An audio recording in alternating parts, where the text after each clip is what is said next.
ওকে, last class দেখেন আমরা যেখানে শুরু করেছিলাম, মানে শেষ করেছিলাম, সেটা ছিল আমাদের টপিকটা যদি আমরা একটু দেখি, separately excited and shunt DC motor. Okay, তো মোটরের ক্ষেত্রে সেপারেটলি এক্সাইটেড এবং শান্ট মোটর যেটা, যেহেতু ভোল্টেজ ভি, ইনপুট ভোল্টেজ যেটা আমরা যদি অলমোস্ট কনস্ট্যান্ট থাকে, দ্যাটস ওয়াই এই দুইটার ক্যারেক্টারিস্টিক্স একই রকম হয়, দ্যাটস ওয়াই আমরা একসঙ্গে এটা পড়ি আর কি।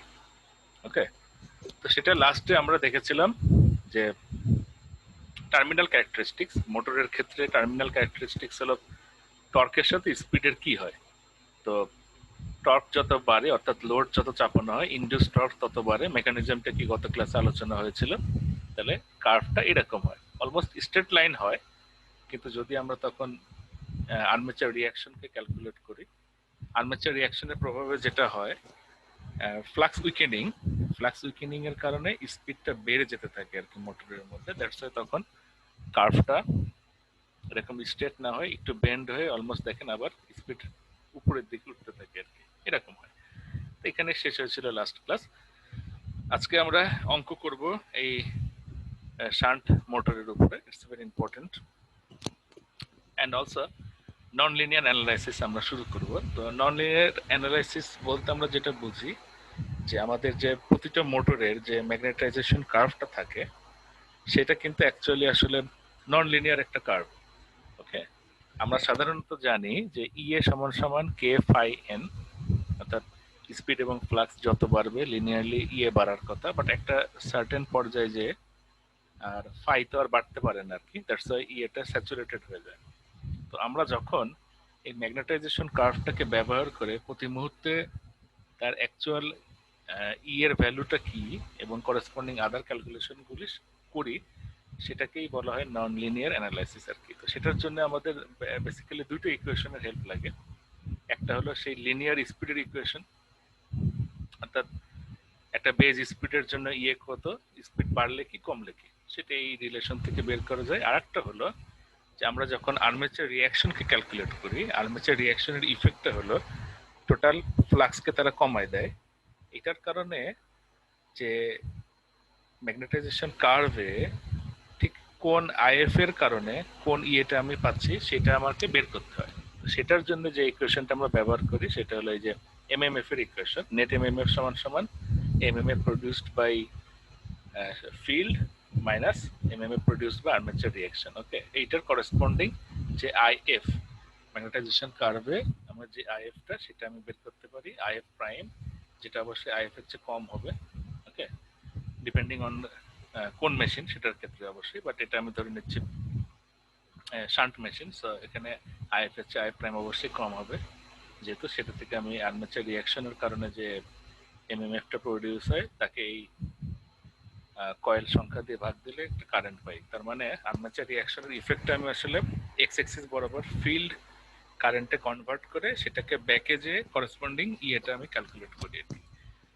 সেটাই আমাদের ম্যাথ করতে গেলে লাগে এই এই একটা ইকুয়েশন, অর্থাৎ এই ইকুয়েশন এবং এইটার নন লিনিয়ার অ্যানালাইসিস এটা কি বলে, অর্থাৎ আমি স্যাচুরেশনকে ক্যালকুলেশনে আনতেছি। তাহলে এরপরে যেটা দেখি সেই ম্যাথটা আমরা একটু দেখি। ম্যাথগুলি খুবই সহজ এবং আপনারা একবার দেখলেই পারবেন। সো এক্সাম্পল 9.1, এ 50 হর্স পাওয়ারের সঙ্গে ওয়াটের রিলেশনকে আপনারা জানেন। 250 volt, 1200 revolution per minute, DC shunt motor with compensating windings. Compensating winding থাকা মানে হলো armature reaction negligible, has an armature resistance including the brushes, compensating winding এবং ইন্টারপলস। আমরা জানি যে ব্রাশ, কম্পেনসেটিং ওয়াইন্ডিং এবং ইন্টারপল তিনটাই আর্মেচারের সঙ্গে সিরিজে থাকে। তার মানে সবগুলি মিলাই আমার আর্মেচার রেজিস্ট্যান্সটা ক্যালকুলেট করতে হবে, which is 0.06 ohm. Its field circuit has a total resistance R adjustable plus RF, মানে আমরা জানি ফিল্ড রেজিস্ট্যান্সের সঙ্গে একটা অ্যাডজাস্টেবল রেজিস্ট্যান্স থাকে যেটাকে ভ্যারি করে ফিল্ড কারেন্টকে ভ্যারি করা যায়। তো টোটালি সেটা হলো 50 ohm, which produces no load speed, অর্থাৎ এই মেশিনটা নো লোড অবস্থায় 1200 আরপিএম এ রান করে। There are 1200 turns per pole on the shunt field winding. ওকে, তার মানে প্রতিটা পোলে আমার কতগুলো টার্ন আছে, অর্থাৎ আমরা যদি ওই যে এমএমএফ বের করতে যাই তখন যে একটা এন এর ভ্যালু লাগে সেটা এই যে টার্ন, কতগুলি টার্ন আছে। ওকে, তাহলে অঙ্কটা কি দেখেন, প্রথমে বলেছে A find the speed of this motor when its input current is 100 ampere. A BC আসলে তিনটা সেম জিনিস, কারেন্টের ভ্যালু আমি জাস্ট খালি চেঞ্জ করেছি, 100, 200, 300। Okay, input current. এবং লাস্টে বলা হচ্ছে plot the torque speed characteristics. Okay, তাহলে অঙ্কটা কিভাবে হবে দেখেন, খুব সহজ। নো লোড অবস্থায় টার্মিনাল ভোল্টেজ যেটা, সেটাই তো আসলে আমার ই এর ভ্যালু, তাই না? এটা আমরা জানি। স্পিড n1 সমান 1200 আরপিএম। নো লোড অবস্থায় তার মানে 1200 আরপিএম এসে রান করে এবং টার্মিনাল ভোল্টেজটা হয় 250। এখন দেখেন লোড কারেন্ট যদি আমার কি হয় 100 অ্যাম্পিয়ার। ওকে, আমরা জানি আই সমান সমান আইএল মাইনাস আইএফ। ওকে, তার মানে কি দেখেন, একটা ইনপুট কারেন্ট আসলো, সেটা দুইটা ভাগে ভাগ হয়, একটা হলো আমার আর্মেচারে যায় আর একটা ফিল্ড কারেন্টে যায়। তার মানে ফিল্ড কারেন্টটা মেন কারেন্ট থেকে বাদ দিলে আমি যেটা পাই আর্মেচার কারেন্ট। তাহলে আইএফ সমান সমান কি ভিটি বাই আরএফ, সেখান থেকে দেখতে পাচ্ছি আমি আর্মেচার কারেন্টটা 95 অ্যাম্পিয়ার। ওকে, তার মানে 5 অ্যাম্পিয়ার যাচ্ছে লোকে আমার শান্ট ফিল্ডে। সেখান থেকে আমি কেভিএল ইকুয়েশন লিখতে পারি ই এর সমান সমান ভিটি মাইনাস আইএআর এ। এই ভ্যালুগুলো বসে আমি পাচ্ছি 244.3 ভোল্ট। অর্থাৎ লোড কারেন্ট যখন 100 অ্যাম্পিয়ার তখন আমার ই এর ভ্যালু আমি পেলাম 244.3 ভোল্ট, যেটা নো লোডে ছিল কত 250 ভোল্ট। এখন দেখেন নো লোডে ইয়ে ছিল 250 ভোল্ট, স্পিড ছিল 1200 আরপিএম। ওকে, এখন 100 অ্যাম্পিয়ার লোড কারেন্টের জন্য ইয়ে পেলাম 244 ভোল্ট। তাহলে এই যে আমার দ্বিতীয় ইকুয়েশন, এই ইকুয়েশন থেকে আমি ইজিলি স্পিডটাকে বের করে আনতে পারি। সেটা দেখা গেল কত 1173 আরপিএম। সিমিলারলি বিসি দুইটার ক্ষেত্রে আমি এভাবে বের করতে থাকবো। সো দেখেন কি আসে 1144, 1115 আরপিএম। ওকে, তাহলে দেখেন তিনটা লোড কারেন্টের জন্য আমি তিনটা কি পেলাম, তিনটা স্পিড পেলাম। ওকে, এটা আমার অঙ্কের এ বি সি করা শেষ। এখন ডি বলেছে কি plot the torque speed characteristics, torque speed. তাহলে দেখেন তিনটা কারেন্টের জন্য আমি তিনটা স্পিড পেয়েছি। এখন আমাকে যেটা বের করতে হবে এই তিনটা স্পিডের জন্য তিনটা টর্ক বের করতে হবে। ওকে, তো টর্ক বের করার জন্য আমরা একটা ইকুয়েশন এখানে ব্যবহার করি, যেটা আমরা অলরেডি যখন এসি মেশিন পড়েছিলাম আমরা জানি যে ধরে নেন এই মেশিনে কোনো লস নাই, তাহলে যে ইনডিউস টর্ক তাকে আমরা স্পিড দিয়ে যদি, অর্থাৎ অ্যাঙ্গুলার স্পিড দিয়ে যদি মাল্টিপ্লাই করি তাহলে আমি পি পাই, টোটাল পি। ওকে, এরপরে আমি হয়তো যে লস হওয়ার পরে সেটা আমার হয়তো ওয়ার্কিং পাওয়ারটা আমি পাই, বাট ধরেন কোনো লস নাই, তাহলে এই পি সমান সমান ইএ ইন্টু আই এ। সেখান থেকে দেখেন আমি ইনডিউস টর্ক কি বের করতে পারি, EA I A divided by omega. Okay, already আমরা দেখেন তিনটা কারেন্ট আমার জানা আছে, সেই তিনটা কারেন্টের জন্য ইএ কত সেটা আমরা আগে পেয়েছি। ওকে, এবং স্পিডটা কি সেটা আমরা আগে পেয়েছি। তাহলে তিনটা বসায় আমি দেখতেছি ইনডিউস টর্ক কি, যখন 100 অ্যাম্পিয়ার কারেন্ট ছিল তখন ইয়ে ছিল 244.3 ভোল্ট।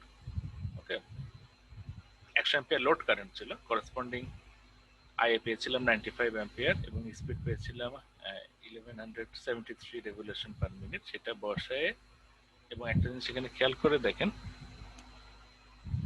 ওমেগার একটা কনভার্সন আছে, যেহেতু স্পিড গুলো আরপিএম এ, সো টর্কের ইকুয়েশন দেখেন টর্ক বের করা হয়েছে কিন্তু 190 নিউটন মিটার। ওকে, তো এখানে স্পিডকে কিন্তু আর আরপিএম এ রাখলে হবে না, আর পিএসএ নিতে হবে, সেটাই করা হয়েছে। এটা মাথায় রাখেন, যেখানে টর্কের অঙ্ক করবেন এবং নিউটন মিটার যেখানে পাবেন অবশ্যই সেখানে স্পিডটাকে আরপিএসএ নিতে হবে। ঠিক আছে, এটা একটু মাথায় রাখেন, নাহলে অঙ্ক ভুলে যাবে। তো তিনটা ইনডিউস টর্ক পেলাম, তো আমি যদি প্লট করি স্পিডের সাথে, এই যে স্পিড আর এই যে টর্ক, তাহলে দেখেন বসাই দিলে এরকম পাওয়া যায়। ওকে, এটা সিম্পল অঙ্ক, একবার দেখলে পারবেন। এবার আমরা 2 নম্বর অঙ্কটা দেখি। 2 নম্বর অঙ্কটা আগের অঙ্কটার মতো সেম, জাস্ট খালি যেটা করা হয়েছে কম্পেনসেটিং ওয়াইন্ডিংটাকে উঠাই দেওয়া হয়েছে। ওকে, এবং লোড কারেন্ট একটাই রাখা হয়েছে, মাঝখানেরটা অর্থাৎ এখানে দেখেন যেটা ছিল যে 200 অ্যাম্পিয়ার যেটা, সেটাকে আমি রাখতেছি এখানে, তাই রাখা হয়েছে 200 অ্যাম্পিয়ার। সেই অবস্থায় আমরা ক্যালকুলেশনটা কিভাবে করব দেখেন। এই যে দেখেন আই এ সমান সমান 195 অ্যাম্পিয়ার, ই এ সমান সমান 238.3 ভোল্ট। এটা কিন্তু দেখেন আগের অঙ্কের মধ্যে সেম। এখানে যদি দেখেন, এই যে দেখেন 195 অ্যাম্পিয়ার 238.3 সেম। চেঞ্জটা কোথায় দেখেন, এখন যেহেতু কম্পেনসেটিং ওয়াইন্ডিংটা নেই, আমাকে আর্মেচার রিঅ্যাকশন ক্যালকুলেট করতে হবে, ঠিক আছে।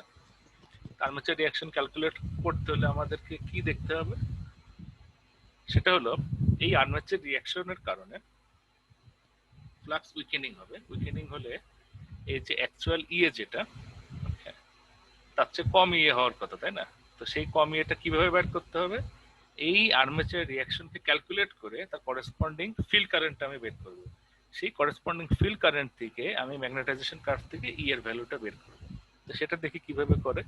তাহলে আইএফ প্রাইম সমান সমান আইএফ মাইনাস এই যে দেখেন armature reaction divided by NF, অর্থাৎ এর যে এমএমএফটা ছিল সেটা আমি বলে দেওয়া ছিল। দেখেন আর্মেচার রিঅ্যাকশন এমএমএফটা কত ছিল, 840 অ্যাম্পিয়ার টার্ন ডিভাইডেড বাই এই যে শান্ট ফিল্ডে আমি বলে দিয়েছি কতটা টার্ন ছিল, 1200 টার্ন। এটা এখানে বলে দেওয়া আছে আর কি, ঠিক আছে। বা আগের অঙ্কটা আপনারা একটু মনে করে দেখেন, সেখানে বলে দেওয়া আছে শান্ট ফিল্ডে 1200 টার্ন ছিল। তাহলে 5 অ্যাম্পিয়ার ফিল্ড কারেন্ট ছিল আর কি, ওকে, সেটা বলে দেওয়া আছে। সেখান থেকে আমি যদি মাইনাস করি, করে আসে কি 4.3 অ্যাম্পিয়ার। এখন এই ম্যাগনেটাইজেশন কার্ভ থেকে এই যে 4.3 অ্যাম্পিয়ারের জন্য আমার ওপেন সার্কিট অর্থাৎ ভোল্টেজটা কত হয়, অর্থাৎ ই এর ভ্যালুটা কত হয়, দেখা যাচ্ছে 233 ভোল্ট হয়, ওখান থেকে দেখা যাচ্ছে, তাই না? এখন মজার বিষয় দেখেন, অ্যাকচুয়ালি তো আসলে এখানে 233 নাই, আছে তার চেয়ে বেশি, তাই না? তো আমরা কি জানি আর্মেচার রিঅ্যাকশনের কারণে যেটা ঘটে সেটা হলো স্পিড রাইজ হয়, তাই না? তো সেটাই আমাদেরকে দেখতে হবে যে আমাদের হওয়ার কথা ছিল যে 1200 আরপিএম নর্মাল স্পিড যেটা, সেই স্পিড ই এর ভ্যালু হওয়ার কথা ছিল 233 volt due to armature reaction. কিন্তু অ্যাকচুয়ালি তো সেটা না, তার চেয়ে বেশি ইয়ে আছে, তাই না? তার মানে কি এখানে একটা স্পিডের কনভার্সন হবে। আবার তার মানে এই ইকুয়েশনটা আমরা ব্যবহার করব, করে দেখা যাচ্ছে কি এন সমান সমান 1227 আরপিএম, অর্থাৎ আরপিএম কিন্তু দেখেন বেড়ে গেছে। সেম এই অঙ্কটাতেই এইখানে স্পিড কত ছিল, 1144 আরপিএম। সেখানে দেখেন আর্মেচার রিঅ্যাকশন ক্যালকুলেট করার কারণে আমার স্পিড কিন্তু কত হয়েছে, 1227 আরপিএম। এটাই ছিল ম্যাথ। এটারই ব্যাখ্যা এই বিতে দেওয়া আছে, ওকে, যেটা আমি অলরেডি বলেছি। আর সি হলো একটা ম্যাটল্যাব ফাইলের মাধ্যমে এই যে টর্ক এবং স্পিড, ওকে, এটার যে প্লট সেটা ম্যাটল্যাবের কোডিং এর মাধ্যমে করা যায়। দেখেন কার্ভটার দিকে তাকায় দেখেন, এটা এইরকম কার্ভ হওয়ার কথা ছিল, বাট আমরা যদি আর্মেচার রিঅ্যাকশন ক্যালকুলেট করি তাহলে কার্ভটা এরকম স্পিডটা রাইজিং হতে থাকে, ওকে। কারণ অলরেডি আমরা জানি যে শান্ট মোটরের উপরে আর্মেচার রিঅ্যাকশনের ইফেক্টটা কি, ফ্লাক্স উইকেনিং হওয়া মানেই স্পিডটা বেড়ে যাওয়া, ওকে। এরপর আমরা পরের টপিকে যাই, খুব ইম্পর্টেন্ট টপিক, আমার খুব প্রিয় টপিক, সেটা হলো speed control of DC shunt motor, okay. তো একটা শান্ট মোটর যদি আমরা দেখি, সেই শান্ট মোটরের কন্ট্রোল প্যারামিটার কি কি হতে পারে, অর্থাৎ স্পিড কন্ট্রোল যদি আমি করতে চাই, আমার হাতে কন্ট্রোল মেকানিজম কি কি রয়েছে, ওকে। তিন ভাবে করা যেতে পারে। এটা আপনারা যদি একটু তাকান, প্রথমে দেখেন নাম্বার 1 যেটা adjusting the field resistance, okay. তো ফিল্ড রেজিস্ট্যান্স অ্যাডজাস্ট করার মানে হলো ফিল্ড কারেন্টকে কন্ট্রোল করা, ওকে। ফিল্ড কারেন্টকে কন্ট্রোল করা মানে হলো ফ্লাক্স কন্ট্রোল করা। নাম্বার 2 হলো adjusting the terminal voltage applied to the armature, তার মানে ইনপুট ভোল্টেজটাকে কম বা বেশি করা। এই দুইটাই হলো গিয়া সবচেয়ে ইউজেবল, মানে পপুলার, এবং এটাই হলো গিয়া মানে ব্যবহার করা হয়। 3 নাম্বার আরেকটা আছে, সেটা হলো inserting A resistor in series with armature circuit. এর মানে হলো আর্মেচার কারেন্ট কন্ট্রোল, যেটা খুব লেস পপুলার এবং এটা ইউজ করা হয় না। ইউজ না করার কারণ রয়েছে, কারণ মানে যে গ্র্যাজুয়াল স্পিড চেঞ্জ আমরা চাই স্পিড কন্ট্রোল হিসেবে, সেটা ভালো না এবং মেশিনের উপর ইফেক্টটা ভালো না। ওকে, এখন আমরা আলোচনা করব কিভাবে এই চেঞ্জটা হয়। ওকে, খেয়াল করে দেখেন, number one, changing the field resistance. Okay, তো কি করা হয় দেখেন, ধরেন একটা শান্ট মোটর, আপনি টার্মিনাল ভোল্টেজ দিলেন, একটা টার্মিনাল ভোল্টেজ রেটেড ভোল্টেজ যেটা সেটা দিলেন, সে ঘোরা শুরু হলো। এখন আমি যেটা করতে পারি, এই শান্ট ফিল্ড যেটা, সেটা রেজিস্ট্যান্সের ভ্যালু আমি বাড়ায় দিতে পারি।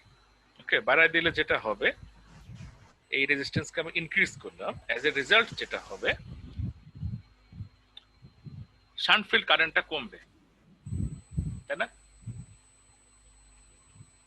সো আবার আরএফ যদি আমি বাড়াই তাহলে কারেন্ট কমবে, আরএফ যদি আমি কমাই তাহলে কারেন্টটা বাড়বে। ওকে, তাহলে আমরা প্রথম থেকে দেখি, যদি আরএফ কে আমি বাড়াই তাহলে কি হবে, আইএফটা কমবে। আইএফ যদি কমে তাহলে ফ্লাক্সটা আমার কমবে। প্রশ্ন হলো, ফ্লাক্স যদি কমে তাহলে কি ঘটবে? এইখানে দেখেন, ফ্লাক্স যদি আমার কমে তাহলে আমরা জানি যে ইএ সমান সমান কে ফাই এন বা omega, whatever you say. Flux যদি তাহলে কমে তাহলে ই এর ভ্যালুটা আমার কমবে। ই এর ভ্যালু যদি কমে তাহলে আই এ বাড়বে, বিকজ আই এর সমান সমান আমরা কি জানি, VT minus E A divided by R A. I A যদি বাড়ে তাহলে ইনডিউস টর্কের ইকুয়েশনটা দেখেন, K phi I A. Okay, I বেড়ে যাচ্ছে, তার মানে টর্কটা আমার বাড়বে। এখন আপনার মনে প্রশ্ন আসতে পারে যে ফ্লাক্স তো আমি কমাই দিচ্ছি, কারেন্ট আই এটা আমার বেড়ে যাচ্ছে, তাহলে দুইটা মিলে তো কনস্ট্যান্ট হয়ে যাওয়ার কথা। ওকে, দ্য থিং ইজ, যে রেটে আমার ফ্লাক্স কমে তার চেয়ে কারেন্ট অনেক বেশি বাড়ে। অর্থাৎ সামান্য একটু ফ্লাক্স কমে গেলেই আমার আয়ে অনেক বেশি পরিমাণ বেড়ে যায়, অর্থাৎ এটা হলো আমার dominating, as a result induce torque বেড়ে যায়। ওকে, তাহলে তার মানে আমরা দেখলাম যে আমি যদি ফ্লাক্সকে কমিয়ে দেই, ফ্লাক্সকে কমানো মানেই ইনডিউস টর্কটা বেড়ে যাওয়া। প্রশ্ন হলো, তাহলে সেই ক্ষেত্রে ইকুইলিব্রিয়ামটা কিভাবে আসবে? ওকে, খেয়াল করে দেখেন ইকুইলিব্রিয়ামটা কিভাবে আসে। ইনডিউস টর্ক যেই বেড়ে যাবে মেশিন তখন স্পিড আপ করবে। মেশিন যে স্পিড আপ করবে সাথে সাথে আবার কি হবে, এই যে ওমেগা আমার বেড়ে গেল, ওমেগা বেড়ে যাওয়া মানে ইএটা আবার বাড়বে, ইএ বাড়া মানে আই এটা তখন আবার কমার দিকে যাবে। তার মানে হলো নতুন একটা স্পিডে, এবং সেটা অবশ্যই আগের স্পিডের চেয়ে বেশি হবে, মেশিন আবার স্টেডি স্টেটে ঘুরতে থাকবে, যেখানে ইনডিউস টর্ক এবং লোড টর্ক যেটা মোটর টর্ক সমান। ওকে, এটাই হলো গিয়া এর ওয়ার্কিং মেকানিজম। তার মানে আমরা দেখলাম যে আমি যেই ফ্লাক্সকে কমায় দিব সেই আয় বেড়ে যাবে, আয় বাড়লে ইনডিউস টর্ক বাড়বে, ইনডিউস টর্ক বাড়লে মেশিন স্পিড আপ করবে, যেই মেশিন স্পিড আপ করবে তখনই আবার ইয়েটা বেড়ে যাবে, ইয়েটা আবার আয়কে রিডিউস করবে, তার মানে টর্কটা নতুন একটা ইকুইলিব্রিয়ামে সেট হবে, যেখানে ইনডিউস টর্ক সমান সমান লোড টর্ক, এবং সেই স্পিডটা অবশ্যই আগের স্পিডের চেয়ে বেশি হবে। সেটাই এই যে এখানে 1 থেকে 9 নম্বর পয়েন্টের মধ্যে লেখা হয়েছে। ওকে, এবং একটা উল্লেখ্য বিষয় হলো এখানে, এই যে ইনডিউস টর্কের সাথে স্পিডের কার্ভটা যদি আমরা দেখি, খেয়াল করে দেখেন, RF1 RF2, RF2 এর ভ্যালু RF1 এর চেয়ে বড়। তার মানে দেখেন RF2 যখন থাকে তখন RF2 ভ্যালু বড় হওয়ার মানেটা কি, তার মানে হলো ফ্লাক্সের পরিমাণ কম, তাই না? কারেন্ট IF যেহেতু কম সেহেতু ফ্লাক্সের পরিমাণ কম। ফ্লাক্স কমা মানে দেখেন, এটা ছিল আমার নর্মাল অবস্থায়, RF2 তে যখন আমি সুইচ করেছি তখন দেখেন কার্ভটা এই উপরে শিফট হয়ে গেছে। আর একটা জিনিস উল্লেখ্য, খেয়াল করে দেখেন, এইটার স্লোপ যেরকম, এটার স্লোপ কিন্তু একরকম না, এটা একটু দেখেন বেশি খাড়া, মানে স্টিপার। ওকে, তেমনি রেজিস্ট্যান্স যদি আরো বাড়ায় সেটা আরো খাড়া হবে। ওকে, এরকম হতে থাকবে আর কি, এবং সেটা ইকুয়েশন থেকেও প্রমাণ করা যায়। দেখেন ইকুয়েশনে দেখেন, এই যে মানে সরল রেখার equation y equals to mx plus c, তো ধরেন এটা c আর এটা ধরেন m, এই যে x। ওকে, তো mটা দেখেন এই যে ফ্লাক্সের স্কোয়ারের সঙ্গে ব্যস্তানুপাতিক। সো এই কারণেই এই ফ্লাক্সের পরিমাণ যত কমে তার সঙ্গে পাল্লা দিয়ে এটা তত খাড়া হইতে থাকে, স্লোপটা তত খাড়া হয়। এই খাড়া স্লোপ হওয়ার কারণে আবার মানে কিছু সমস্যা অ্যারাইজ করে, ঠিক আছে। সো সেখানে আবার আমাদের তখন একটা পর্যায়ে যে আবার ওই যে বেশি খাড়া হয়ে যাওয়ার কারণে দেখেন, বেশি খাড়া হয়ে গেলে কিন্তু আমাদের কি হবে, কন্ট্রোলেবিলিটিটা কিছুটা কমে যাবে আর কি, ঠিক আছে। তো সেটা আমাদের একটা ব্যাপার আর কি। So এটা মাথায় রাখেন। এরপরে দেখেন পরবর্তী যে মেথডটা আর কি, সেটা হলো চেঞ্জিং দ্য আর্মেচার ভোল্টেজ। তো খেয়াল করে দেখেন আর্মেচার ভোল্টেজ কন্ট্রোল মেথডে ইনপুটে আমি ভোল্টেজ ভিটি দিলাম, ওকে। তো সেই ভোল্টেজটা আমার কনস্ট্যান্ট রাখলাম। এখানে একটা ভেরিয়েবল ভোল্টেজ কন্ট্রোলার থাকবে, যেটার মাধ্যমে আমি আর্মেচারের ভোল্টেজকে কম বা বেশি করতে পারবো, ঠিক আছে। এখন খেয়াল করে দেখেন এখানে মেকানিজমটা কি দেখেন, যদি আমি ভোল্টেজ বাড়াই তাহলে আয়ে বাড়বে, তাই না। আয়ে যদি বাড়ে ইনডিউস টর্কটা আমার বাড়বে, এবং সে আগের মতো ইনডিউস টর্ক বাড়লেই কি হবে, মেশিন স্পিড আপ করবে। যেই মেশিনের স্পিড আপ হবে তখন আবার কি হবে, ইয়েটা আবার একটু বাড়বে, বাইরে আয়টাকে আবার কি করবে, কমানোর চেষ্টা করবে, তাই না। তার মানে তখন আবার কি হবে, ইনডিউস টর্ক লোড টর্কের সমান হবে এবং মেশিন ইকুইলিব্রিয়ামে রান করতে থাকবে at a higher speed, okay. Similarly voltage কম হলে তার উল্টো হবে। এবং খেয়াল করে দেখেন টর্ক এবং স্পিডের ক্যারেক্টারিস্টিক্স কার্ভটা যদি আমি দেখি, VA1 যদি থাকে, VA1, তাহলে এটা তার চেয়ে VA2 অবশ্যই VA1 এর চেয়ে বড়, তাহলে দেখেন অর্থাৎ যে কোনো নির্দিষ্ট একটা টর্কের জন্য দেখেন VA1 দিলে যে স্পিড, VA2 দিলে তার চেয়ে বেশি স্পিড। সেটা হলো কি আমার আর্মেচার ভোল্টেজ কন্ট্রোল। স্পিড কন্ট্রোলের থার্ড যে মেথডটা রয়েছে সেটা হলো inserting A register in series with the armature circuit. অর্থাৎ এটা হলো armature current control.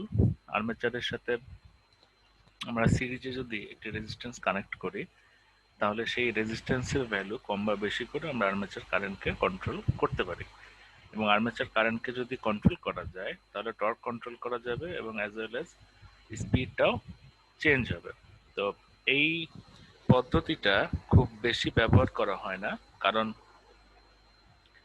This is a wasteful method. অর্থাৎ এই যে আমরা সিরিজে রেজিস্টারটা লাগাবো, এটার অ্যাক্রসে একটা পাওয়ার ডিসিপেশন হবে এবং পাওয়ার লস হবে। অ্যান্ড অলসো আমরা যদি কন্ট্রোলেবিলিটির জায়গা থেকেও দেখি তাহলে খেয়াল করে দেখেন রেজিস্ট্যান্সের ভ্যালু যত বাড়ে, এই কার্ভগুলো একটু দেখেন, স্ট্রেট লাইন, এগুলো দেখেন আরো খাড়া হতে থাকে, স্টিপার হতে থাকে। মানে স্টিপার হওয়া মানেই দেখেন টর্কের চেঞ্জের সাথে স্পিডের ভেরিয়েশনটা খুব বেশি হয়ে যাচ্ছে। অর্থাৎ কন্ট্রোলেবিলিটিটা মানে অত সুন্দর না। বাট মেইন বিষয় যেটা, it is a wasteful method due to power loss, that's why এটার এত ব্যবহার নেই। সো স্পিড কন্ট্রোলের জন্য আই মিন ডিসি এই শান্ট মোটরের স্পিড কন্ট্রোলের জন্য বেসিক্যালি এই দুইটা মেথডই ব্যবহার করা হয়। একটা হলো ফিল্ড রেজিস্ট্যান্স কন্ট্রোল এবং আর্মেচার ভোল্টেজ কন্ট্রোল। তো ফিল্ড রেজিস্ট্যান্স কন্ট্রোলে যেটা হয় দেখেন, আমরা শান্ট ফিল্ড কারেন্ট, সেই ফিল্ড কারেন্টটাকে ভ্যারি করি, as a result flux vary হয় এবং স্পিডটা চেঞ্জ হয়, ওকে। তো একটা মোটরে যখন রেটেড ভোল্টেজ অ্যাপ্লাই করা হয় এবং মেশিন স্টার্ট হয় এবং রেটেড ভোল্টেজ অ্যাপ্লাই করা হলো, ফিল্ডে অ্যাক্রস রেটেড ভোল্টেজ দেওয়া হলো, তখন সে যে স্পিডে রান করে that is the rated speed and that is the base speed. তো যখন ফিল্ড রেজিস্ট্যান্স কন্ট্রোল করা হয় সেখানে খেয়াল করে দেখেন আমাদের হায়ার লিমিট ইজ সেট। অর্থাৎ আমরা চাইলে রেজিস্ট্যান্সের ভ্যালুটা বাড়ায় শান্টফিল্ডের কারেন্টকে কমাইতে পারি, কিন্তু শান্টফিল্ডের কারেন্টকে কিন্তু বাড়ানোর আর কোনো সুযোগ নেই, যেহেতু আমাদের applied voltage constant, almost rated voltage যদি আমরা অ্যাপ্লাই করি তো সেখানে চেঞ্জ হবে না। তার মানে যেটা দাঁড়াচ্ছে, এই ফিল্ড রেজিস্ট্যান্স কন্ট্রোলের মাধ্যমে আমরা ফ্লাক্সকে কমাইতে পারি কিন্তু বাড়াইতে পারি না, কারণ বাড়াতে যদি যাই তাহলে আমাদের ভোল্টেজ বাড়াইতে হবে, অর্থাৎ সে যে রেটেড ক্যাপাসিটি এক্সিড করবে এবং শান্ট ফিল্ডে ওভার কারেন্ট যাওয়া মানে সেটা ড্যামেজ হয়ে যাওয়ার চান্স থাকে। তো আমরা শুধুমাত্র এই পদ্ধতিতে ফ্লাক্সকে কমাইতে পারি। তার মানে হলো যে ফিল্ড রেজিস্ট্যান্স কন্ট্রোল এই মেথডের মাধ্যমে আসলে মেশিনের যে বেজ স্পিড ছিল তার চেয়ে আমরা বেশি স্পিডে মেশিনকে রান করাইতে পারি। অন দ্য আদার হ্যান্ড, এই আর্মেচার ভোল্টেজ কন্ট্রোল মেথড যেটা, সেখানে খেয়াল করে দেখেন যে ধরেন একটা মেশিনে আমি রেটেড ভোল্টেজ অ্যাপ্লাই করলাম এবং আর্মেচারের অ্যাক্রসে রেটেড ভোল্টেজটা আসলো। এখন আমি যেটা করতে পারি, ভোল্টেজ কিন্তু আমি আর বাড়াতে পারবো না। ওকে, আমি যেটা করতে পারি ভোল্টেজ কমাতে পারি, তাই না? তার মানে আর্মেচার ভোল্টেজ কন্ট্রোল মেথডের মাধ্যমে মেশিনের যে বেজ স্পিড ছিল তার চেয়ে কম স্পিডে মেশিনকে রান করানো যায়। ওকে, তার মানে দেখেন বেসিক্যালি এখানে আমি যেটা দেখাতে চাচ্ছি এই দুই পদ্ধতির কম্প্যারিজন। তো সেখানে আমরা দেখতে পাচ্ছি যে একটা অর্থাৎ ফিল্ড রেজিস্ট্যান্স কন্ট্রোল এটা কাজ করে বেজ স্পিডের উপরে, আর আর্মেচার ভোল্টেজ কন্ট্রোল কাজ করে বেজ স্পিডের নিচে। তো এটাই দুইটা পদ্ধতির একটা মেইন ডিফারেন্স। এবং লিমিটেশনসটা দেখেন, এই যে যেমন চাইলে আমি ফিল্ড কারেন্ট রেটেডের উপরে দিতে পারি না, আবার ভোল্টেজের ক্ষেত্রে ম্যাক্স যে রেটেড ভোল্টেজ তার চেয়ে বেশি ভোল্টেজ আমি অ্যাপ্লাই করতে পারি না। এই দুটো হলো আমাদের এর লিমিটেশন। দ্যাটস ওয়াই আমার দুইটা মেথড দুইটা রিজিয়নে কাজ করবে। There is another difference between these two methods, which is armature voltage কন্ট্রোলে খেয়াল করে দেখেন যে টাও ম্যাক্স যেটা অর্থাৎ ম্যাক্সিমাম টর্ক সমান সমান কে ফ্লাক্স ফাই এবং আই এ ম্যাক্স, অর্থাৎ আই এর যে ম্যাক্সিমাম কারেন্ট যেটা আই এ, সেটা যদি হয় টাও ম্যাক্স হবে, বিকজ আমরা জানি অ্যাপ্লাইড ভোল্টেজ যেহেতু constant, so flux phi constant. Okay, তার মানে হলো আর্মেচার ভোল্টেজ কন্ট্রোল মেথডে এই যে টাও ম্যাক্স এটা constant what ever the speed is, স্পিডটা যাই হোক না কেন। ওকে, অ্যাজ এ রেজাল্ট আমরা জানি পি সমান সমান টাও ইন্টু ওমেগা, তাহলে পি ম্যাক্স সমান সমান টাও ম্যাক্স ইন্টু ওমেগা, অর্থাৎ পি ম্যাক্স হলো টাও ম্যাক্স, তো টাও ম্যাক্স যেটা রয়েছে কনস্ট্যান্ট এবং তার সঙ্গে ওমেগা গুণ করলে যেটা পাওয়া যায়, অর্থাৎ পি ম্যাক্স বাড়বে যদি ওমেগা বাড়ে, পি ম্যাক্স কমবে যদি ওমেগা কমে। অর্থাৎ এক কথা যদি আমি বলি, the maximum power Pmax is directly proportional to this operating speed. Okay. On the other hand, field resistance control যেটা, সেখানে কি ঘটে দেখেন, আমরা এই টর্কটাকে ভ্যারি করি কিভাবে, অর্থাৎ স্পিডটাকে আমরা ভ্যারি করি কিভাবে দেখেন, এই টর্ক এই ফ্লাক্স চেঞ্জ করার মাধ্যমে। ওকে, ফ্লাক্স যদি আমাদের কমে স্পিডটা বাড়ে। ওকে, ফ্লাক্স কমলে আমাদের স্পিডটা বাড়ে, অর্থাৎ আবার দেখেন ইকুয়েশন থেকে দেখি ফ্লাক্স কমলে টর্কও কমে। তার মানে আমরা এই ফিল্ড রেজিস্ট্যান্স কন্ট্রোলের মাধ্যমে টর্ককে কমাই, স্পিডকে বাড়াই। তাহলে ওভারঅল যদি গুণফলটা চিন্তা করেন তাহলে পি ম্যাক্স এর অবস্থা কি হয় দেখেন, টাও ম্যাক্স কমবে স্পিড বাড়বে, তার মানে গুণফলটা আমার একই হবে এবং সমান সমান কি দাঁড়ায়, পি ম্যাক্স ইজ কনস্ট্যান্ট। তার মানে ফিল্ড রেজিস্ট্যান্স কন্ট্রোলে পি ম্যাক্সটা কনস্ট্যান্ট এবং টাও ম্যাক্সটা variable. On the other hand armature voltage কন্ট্রোলের ক্ষেত্রে টাও ম্যাক্স ছিল আমার কনস্ট্যান্ট এবং পি ম্যাক্সটা ছিল variable. This is another difference. নিচের এই প্লট দুটি একটু আমরা খেয়াল করি। প্রথম প্লটটা হলো ম্যাক্সিমাম টর্কের সাথে স্পিডের প্লট, দ্বিতীয়টা হলো ম্যাক্সিমাম পাওয়ারের সঙ্গে স্পিডের প্লট। তো এক্স অ্যাক্সিসে খেয়াল করেন এই যে N base which is the base speed, the base speed এর আগে হলো আমার VA কন্ট্রোল রিজিয়ন অর্থাৎ আর্মেচার ভোল্টেজ কন্ট্রোল রিজিয়ন, আর বেজ স্পিডের পরে হলো আমার RF কন্ট্রোল রিজিয়ন অর্থাৎ ফিল্ড রেজিস্ট্যান্স কন্ট্রোল। ওকে, তো ম্যাক্সিমাম টর্কের প্লট থেকে আমরা কি দেখি দেখেন, VA কন্ট্রোলে দেখেন টাও ম্যাক্স থেকে কনস্ট্যান্ট, এটা কোনো স্ট্রেট লাইন, এবং যে আরএফ কন্ট্রোল শুরু হয় তখন পি ম্যাক্স কনস্ট্যান্ট হয়, তার মানে টাউ ম্যাক্স ভেরিয়েবল, এবং দেখেন এই যে স্পিডের সাথে এটা কমে। আমরা বলেছিলাম যেটা স্পিড বাড়লে টাউ ম্যাক্স কমে, দ্যাটস ওয়াই পি ম্যাক্সটা কনস্ট্যান্ট হয়। এবার পাওয়ার, ম্যাক্সিমাম পাওয়ারের সঙ্গে স্পিডের প্লটটা আমরা দেখি। ভিএ কন্ট্রোল যখন হয় তখন আমরা কি বলেছিলাম, স্পিডের সাথে সাথে পি ম্যাক্সটা বাড়ে, যেহেতু টাউ ম্যাক্স কনস্ট্যান্ট, ওমেগা বাড়া মানে পি ম্যাক্সটা বাড়ে, তাই দেখেন স্পিডের সাথে সাথে পি ম্যাক্সটা বাড়ে। এবং যখন আমরা ভিএফ কন্ট্রোল করি, ভিএফ কন্ট্রোল মানে আসলে actually RF control, field resistance control, N বেজের পরের দিকে পি ম্যাক্স কনস্ট্যান্ট, তার মানে এই পদ্ধতিতে আসলে পি ম্যাক্স হয়ে যায় কনস্ট্যান্ট, দ্যাটস এরকম স্ট্রেট লাইন। তো আশা করি এটা আপনারা বুঝতে পেরেছেন। এখন একটা টপিক দেখেন, the effect of open field circuit. Okay, এটা খুব ইম্পর্টেন্ট একটা টপিক। ধরেন শান্ট ফিল্ড মোটরের ক্ষেত্রে ধরেন কোনো কারণে অ্যাক্সিডেন্টালি, অলরেডি আমরা এটা দেখেছি যে ফিল্ডের ভ্যালু অর্থাৎ ফ্লাক্সের ভ্যালু যত কমে মেশিন তত স্পিড আপ করে, বিকজ আর্মেচার কারেন্ট অনেক বেশি হয়। এখন দেখেন কোনো কারণে অ্যাক্সিডেন্টালি শান্টফিল্ড আপনার কানেকশনটা খুলে গেল বা শান্টফিল্ড বন্ধ হয়ে গেল, ঠিক আছে, তাহলে কি হবে, অর্থাৎ ফ্লাক্স একেবারেই যদি কমে যায় তাহলে কি ঘটবে দেখেন, তাহলে যেটা ঘটবে মেশিন এক্সেসিভলি স্পিড আপ করবে, এতটাই জোরে ঘুরবে যেটা তার নর্মাল স্পিডের চেয়ে অনেক বেশি। ধরেন 800 আরপিএম ছিল নর্মাল স্পিড, সে 4000 আরপিএম উঠে যেতে পারে আর কি, যদি শান্টফিল্ডটা কোনো কারণে খুলে যায় বা বন্ধ হয়ে যায়। আর প্রশ্ন হলো ওভার স্পিড হলে সমস্যা কি, কোনো মেশিন যদি ওভার স্পিড হয় তাহলে অসুবিধা কি? এই যে দেখেন ছবিটা দেখেন, ওভার স্পিডের অসুবিধা কি? ওকে, মেশিনের মধ্যে যে ওয়াইন্ডিং গুলো থাকে, স্লটের মাঝখানে যেটুকু থাকে সেটুকু থার্মালি মানে সেটুকু মেকানিক্যালি খুব স্ট্রং জায়গায় থাকে, কিন্তু এন্ড ওয়াইন্ডিং যেগুলো দেখেন স্লটের বাইরে যে এন্ড ওয়াইন্ডিং, ওকে, এগুলো দেখেন ওভার স্পিডের কারণে এগুলো দেখেন ছিঁড়ে চলে গেছে আর কি।